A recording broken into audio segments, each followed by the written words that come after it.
Olá, bem-vindos ao Papiros da História. Hoje, damos continuidade à série de vídeos sobre a Guerra dos 100 Anos. Vamos falar sobre o período eduardiano da guerra. Mas antes de entrarmos na Guerra dos 100 Anos propriamente dita, vamos falar um pouco sobre a crise do século XIV. Esta crise foi a tempestade perfeita e dela vamos ter uma evolução social que é em grande parte multifatorial. No final do século XIII, a Europa atingiu os limites do modo de produção feudal.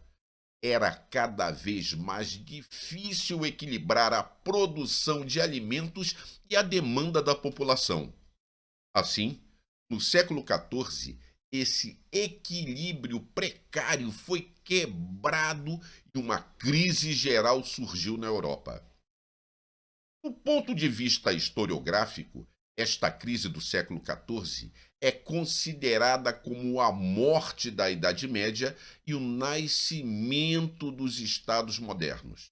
Uma das prováveis causas da crise agrária está na diminuição da produção de cereais devido a uma sucessão de más condições climáticas, secas, chuvas fora de época, esgotamento da terra, etc. A partir de 1301, começamos a falar de anos ruins.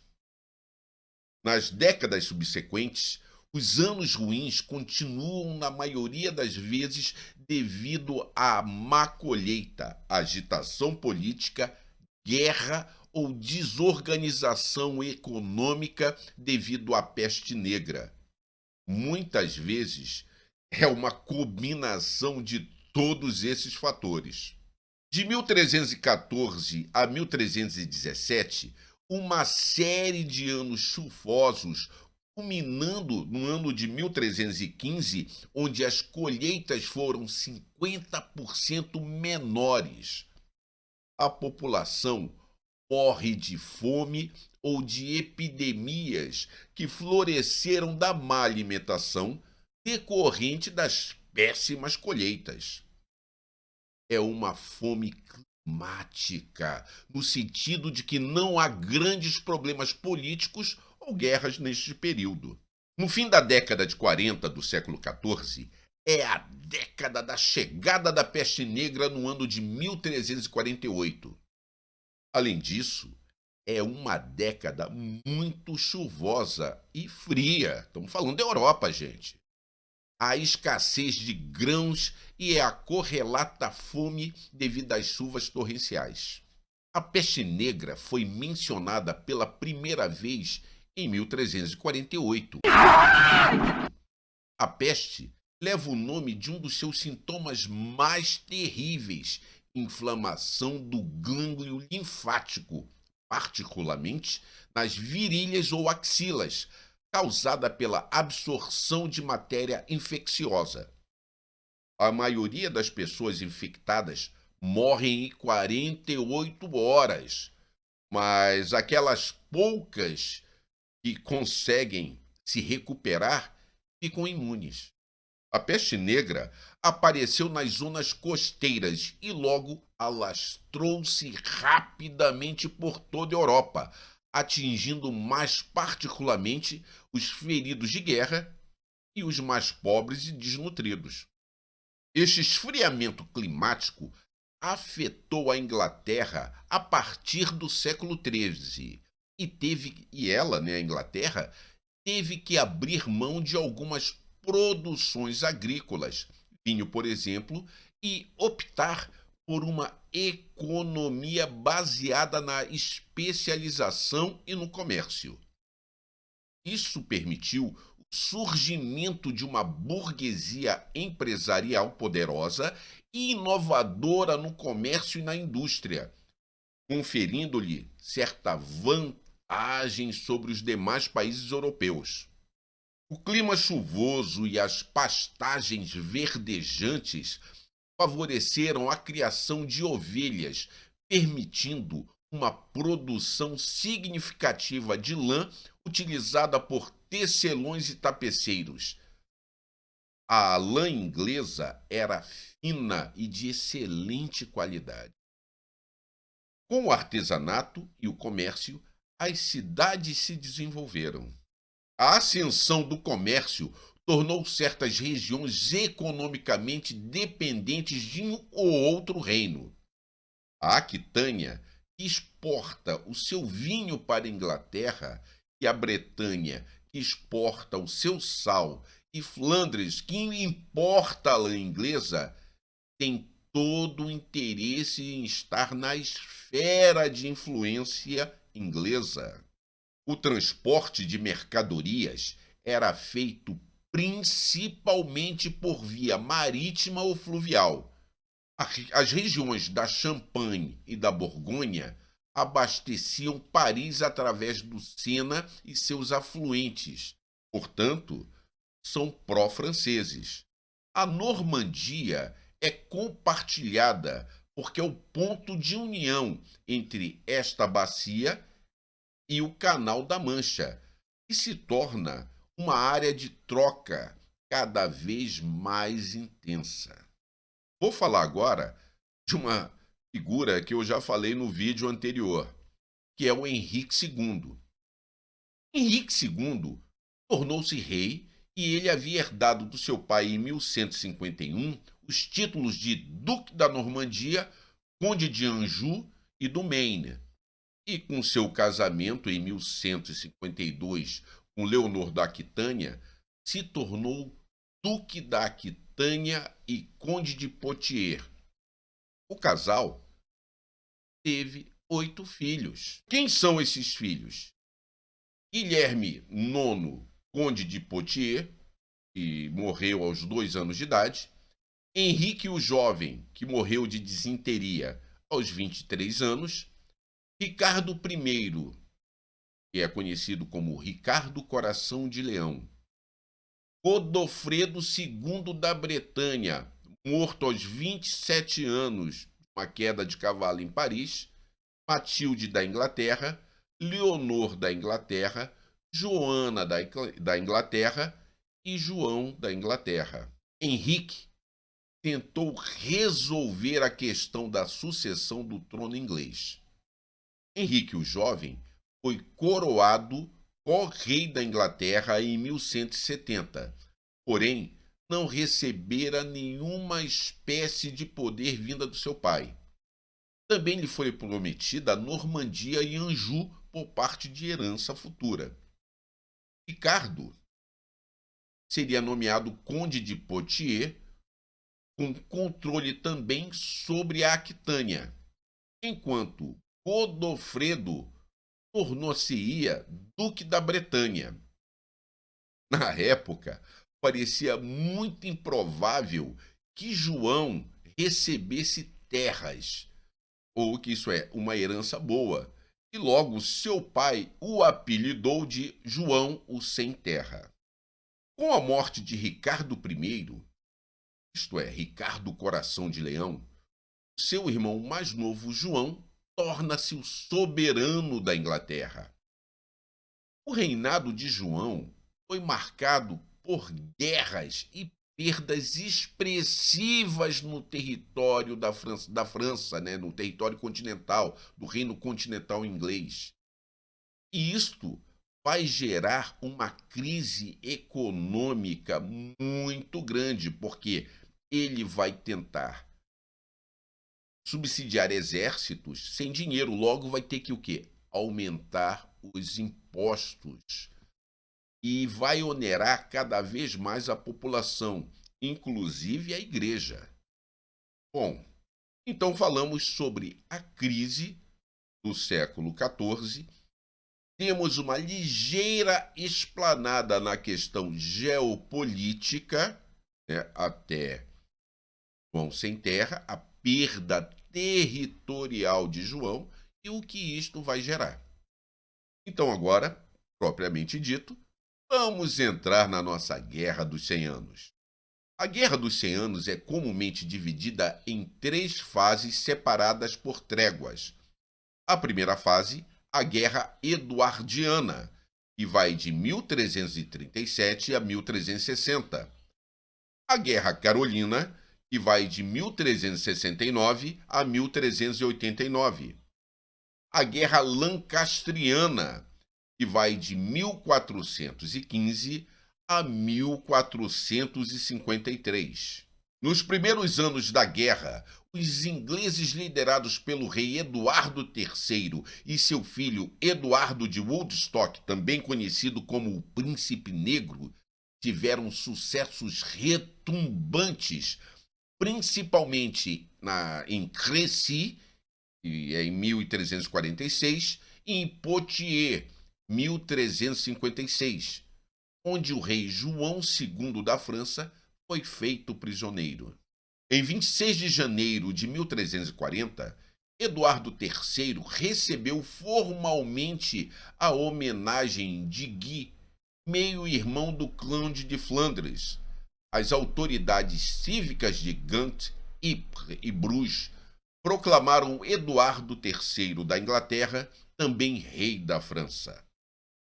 O objetivo de Eduardo era fortalecer suas alianças com os Países Baixos. Seus partidários poderiam alegar que eram leais ao verdadeiro rei da França e não eram rebeldes contra Filipe. A relação de Flandres também estava ligada ao comércio da lã inglesa. Lembra que eu falei anteriormente? Uma vez que as principais cidades dependiam fortemente da produção têxtil, e a Inglaterra fornecia grande parte da matéria-prima. Na época, havia cerca de 110 mil ovelhas apenas na região de Sussex, na Inglaterra. Os grandes mosteiros medievais ingleses produziam grandes excedentes de lã que eram vendidos para a Europa continental. O poder marítimo da França levou a perturbações econômicas para a Inglaterra, diminuindo o comércio de lã com a região de Flandres e o comércio de vinho com a Gascônia. Em 22 de junho de 1340, Eduardo e sua frota partiram da Inglaterra e no dia seguinte chegaram ao estuário de Zwick, fronteira entre a Bélgica e os Países Baixos. A frota francesa assumiu uma formação defensiva ao largo do porto de Sluis. A frota inglesa enganou a frota francesa, fazendo os franceses acreditarem que eles estavam batendo em retirada. Quando o vento virou no final da tarde, os ingleses atacaram e com o sol atrás deles. A frota francesa foi quase completamente destruída no que ficou conhecido como a Batalha de Sluis. A Inglaterra dominou o Canal da Mancha pelo resto da guerra, evitando assim invasões francesas.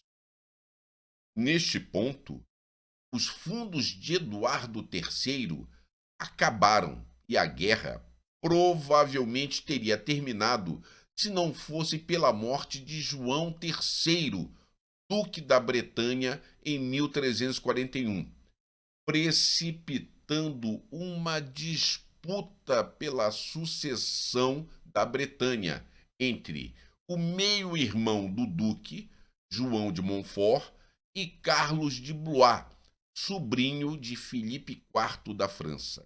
Em 1341, o conflito sobre a sucessão do Ducado da Bretanha iniciou a Guerra de Sucessão Bretã, na qual Eduardo III apoiou Montfort e Filipe apoiou Blois. A ação para os próximos anos se concentrou em uma luta de ida e volta na Bretanha. A cidade de Vannes, na Bretanha, mudou de mãos várias vezes, enquanto outras campanhas na Gasconha tiveram sucesso misto para ambos os lados. O Montfort, apoiado pelos ingleses, finalmente conseguiu tomar o ducado em 1364, depois de 24 anos de guerra. Os ingleses desembarcaram em Saint-Vaast-le-Rogue, Normandia, em 12 de junho de 1346. Eles alcançaram completa surpresa estratégica e marcharam para o sul. Os soldados de Eduardo arrasaram todas as cidades em seu caminho, saqueando tudo que puderam da população. Caen, centro cultural, político, religioso e financeiro do noroeste da Normandia, foi invadido em 26 de julho. Posteriormente, saqueado por 5 dias. Mais de 5.000 soldados e civis franceses foram mortos. Entre os poucos prisioneiros estava Raoul, conde de, o contestável da França. Em 29 de julho, Eduardo enviou sua frota de volta à Inglaterra, carregada de saques, com uma carta ordenando que reforços, suprimentos e dinheiro fossem coletados, embarcados e carregados, respectivamente, e enviados para o encontro do seu exército em Crotoy, na margem norte da foz do rio Somme. A posição militar francesa era difícil. Seu exército principal, comandado por João, duque da Normandia, filho e herdeiro de Filipe VI, estava comprometido com um cerco intratável de Aiguillon, no sudoeste. Após o seu desembarque surpresa na Normandia, Eduardo estava devastando algumas das terras mais ricas da França e exibindo sua capacidade de marchar à vontade pelo território francês. Em 2 de agosto, uma pequena força inglesa, apoiada por muitos flamengos, invadiu a França a partir de Flandres. A defesa francesa era completamente inadequada. O tesouro estava quase vazio e, em 29 de julho, Filipe proclamou uma arrière-ban. O que é uma arrière-ban? Arrière-ban é uma proclamação geral por meio qual o rei convoca todos os vassalos de seus vassalos para a guerra, ordenando assim que todos os homens aptos se reunissem em Rouen, onde o próprio Filipe chegou no dia 31. Em 7 de agosto, os ingleses chegaram ao Sena, a 19 quilômetros do sul de Rouen, e viraram para sudeste. Em 12 de agosto, o exército de Eduardo estava acampado em Poissy, 30 quilômetros de Paris, tendo deixado uma faixa de destruição de 32 quilômetros, onde aldeias e cidades foram arrasadas, sem contar a produção, né, e o roubo de gado. Esse tipo de ato dentro da guerra medieval é conhecido como chevauchée. É um ataque para enfraquecer o inimigo, principalmente queimando e pilhando o território do inimigo, claro, né? Ele não vai fazer isso no território que ele conquistou, mas o território que ainda está em poder do inimigo. É uma terra arrasada para reduzir a produtividade de uma região. O exército francês, durante tudo isso, marchou paralelo ao exército inglês na outra margem, acampando no norte de Paris, onde foi constantemente reforçado. A cidade de Paris estava em um alvoroço, cheia de refugiados e preparando-se para uma defesa.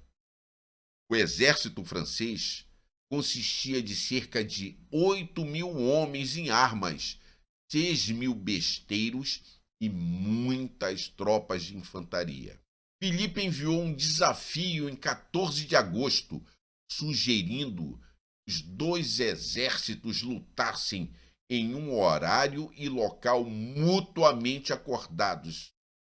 Eduardo indicou que encontraria Filipe ao sul do Sena, sem realmente se comprometer.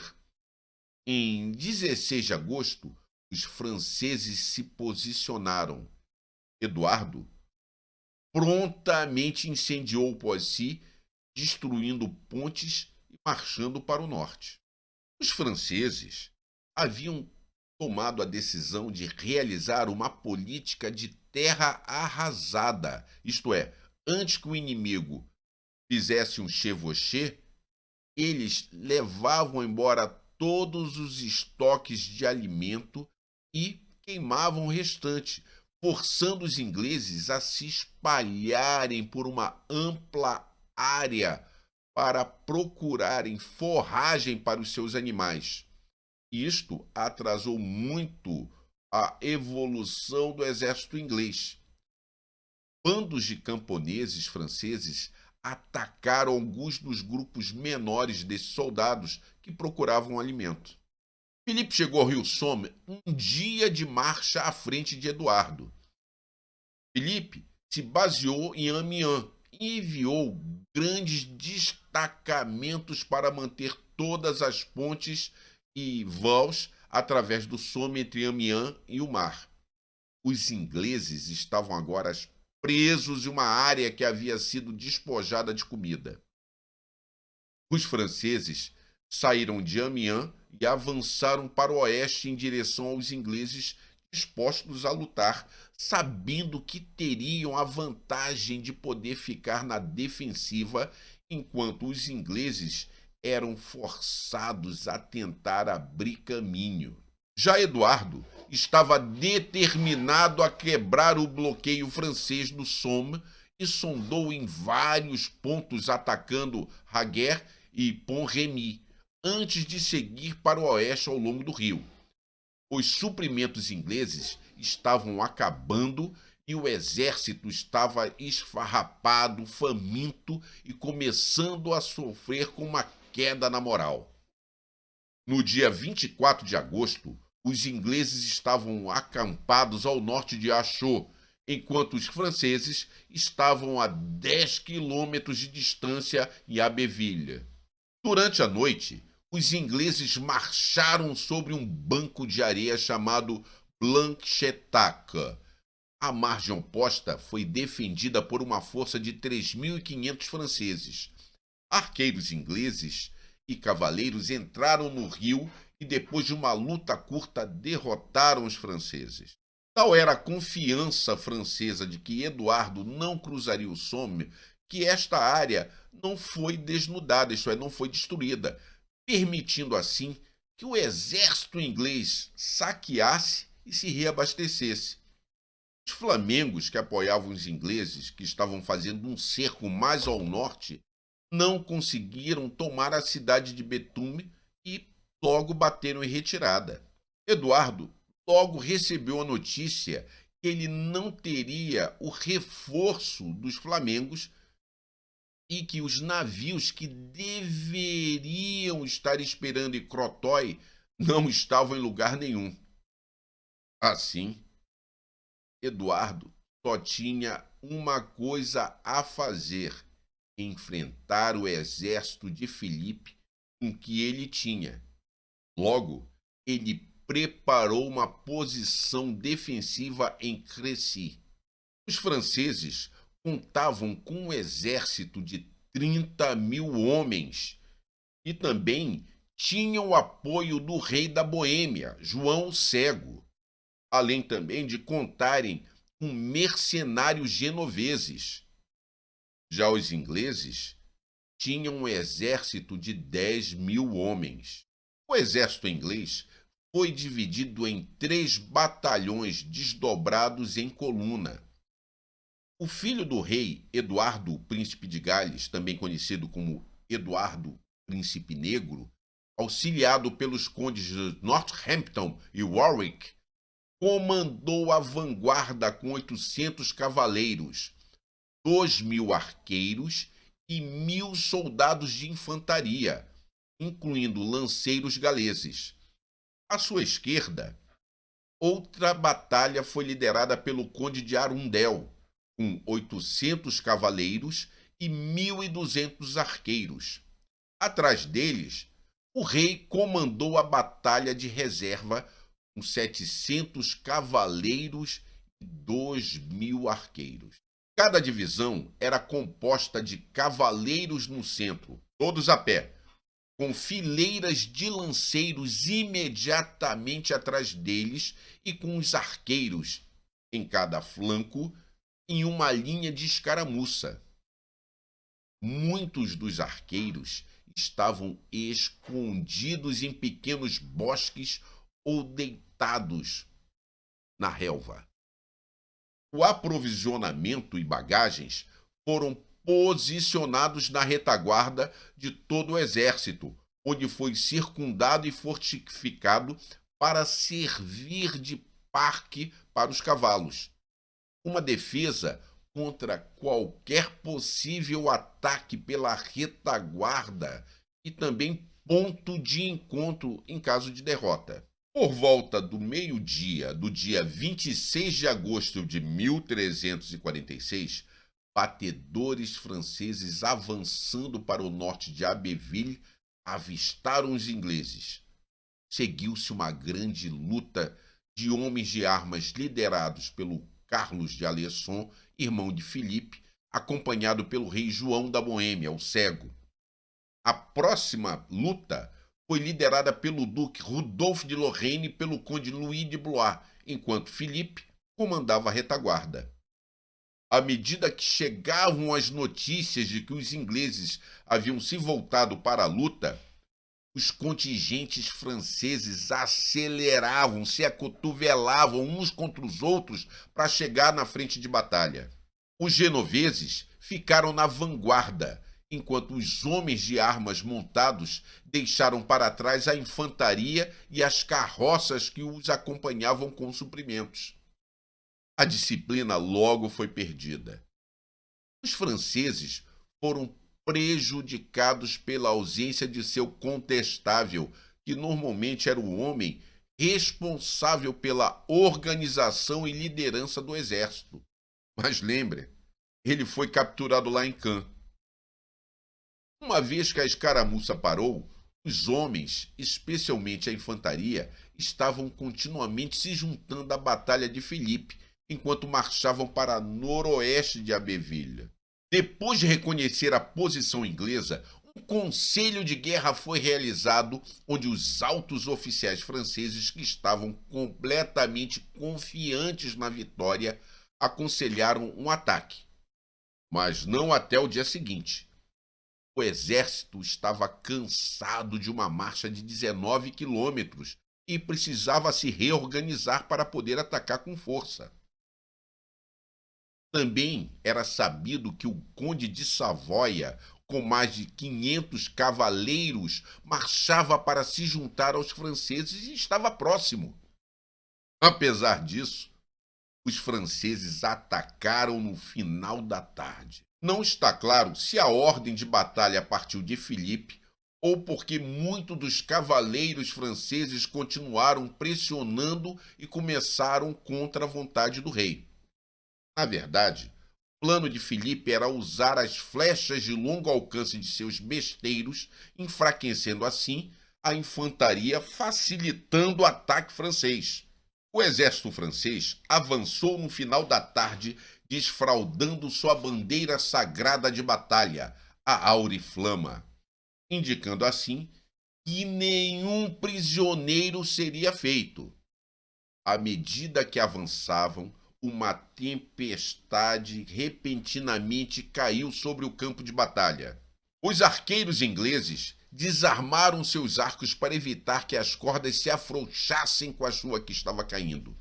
Os genoveses, com suas bestas, não precisavam tomar precauções, pois suas cordas eram feitas de couro. Logo, assim que a chuva amainou, um duelo de arco e flecha teve lugar.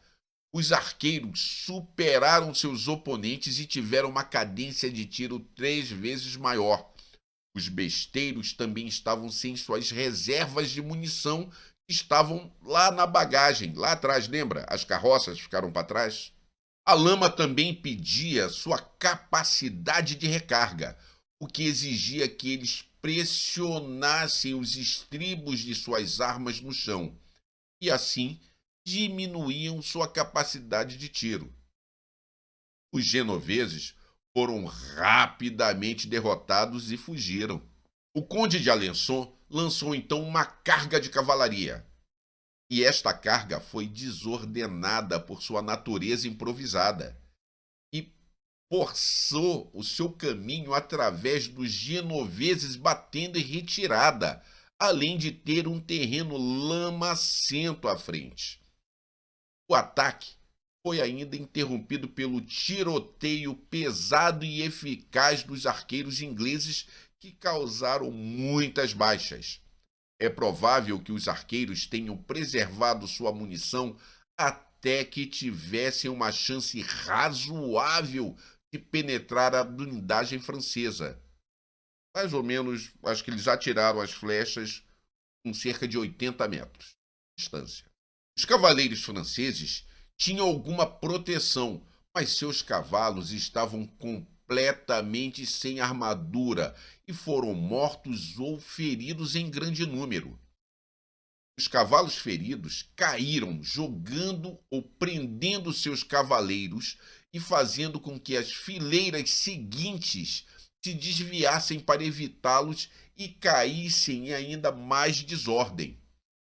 Cavalos feridos que conseguiam levantar fugiam pela encosta em pânico. A descarga das bombardas inglesas aumentou a confusão na linha francesa. Quando a linha defensiva inglesa recebeu a carga francesa, isto é, o ataque de cavalaria francesa, esta já havia perdido muito o seu ímpeto. Relatos descrevem um combate corpo a corpo que se seguiu como um assassinato sem piedade, cruel e horrível. Os cavaleiros foram esmagados por seus cavalos e tiveram também sendo sufocados na lama. O conde de Alençon estava entre os mortos. A infantaria inglesa avançou para esfaquear os feridos franceses, saquear os corpos e recuperar flechas. Algumas fontes dizem que Eduardo deu ordem para que não fosse feito prisioneiro. Normalmente, os nobres capturavam nobres porque pediam resgate. Era uma forma de conseguir dinheiro. Então, quando um nobre lutava contra o nobre, ele não tentava matá-lo, mas sim capturá-lo. Mas como os ingleses estavam em menor número, não tinha como fazer prisioneiro. Você não tinha como deixar homens tomando conta de prisioneiros. Então, a ordem era 100 prisioneiros. Forças da reserva da cavalaria francesa se posicionaram no sopé da colina onde estava o exército francês e repetiram o ataque de Alençon. Eles tiveram o mesmo problema que a força anterior, e com a desvantagem que o terreno já estava completamente remexido e cheio de cavalos e homens mortos. Os franceses tentaram continuamente romper as linhas inglesas até tarde da noite. E com o crepúsculo e depois a escuridão, desorganizando ainda mais os franceses. Todos os ataques tiveram o mesmo resultado. Luta feroz seguida de uma retirada francesa. Em um desses ataques, o conde de Blois desmontou seus homens e os fez avançar a pé. O corpo do conde foi encontrado no campo de batalha. A nobreza francesa se recusou obstinadamente a ceder. Não faltou coragem em nenhum dos dois lados. O rei João da Boêmia, João o Cego, amarrou as rédeas de seu cavalo às de seus assistentes e galopou em direção às linhas inglesas. Foram arrancados dos seus cavalos e mortos. Há relatos de grupos de soldados ingleses avançando de vez em quando para para o terreno dos corpos franceses, que se amontoavam na frente, impedindo assim a sua visão. Depois se retiravam em boa ordem para suas posições originais. O próprio rei francês Filipe foi pegado na luta, teve 2 cavalos mortos e recebeu uma flechada na mandíbula. O portador da auriflama era um alvo particularmente tentador para os arqueiros ingleses. Ele foi visto cair, mas sobreviveu, embora abandonasse a bandeira sagrada e esta foi capturada. Finalmente, Filipe abandonou o campo de batalha e era quase meia-noite. Os ingleses dormiram onde haviam lutado. Na manhã seguinte, forças francesas ainda estavam chegando ao campo de batalha para serem atacadas, derrotadas e perseguidas por quilômetros pela cavalaria inglesa. As perdas francesas foram em milhares. Alguns franceses feridos ou atordoados foram retirados das pilhas de homens mortos e cavalos moribundos e feitos prisioneiros. Eduardo encerrou a campanha sitiando Calais, que caiu após 11 meses. A Batalha de Crécy prejudicou a capacidade do exército francês em aliviar a cidade. E isto garantiu um entreposto inglês no norte da França, que foi mantido por 200 anos. Espero que tenham gostado. Se gostou, dá um like. Não gostou, dá um dislike. Fiquem com Deus e até a próxima.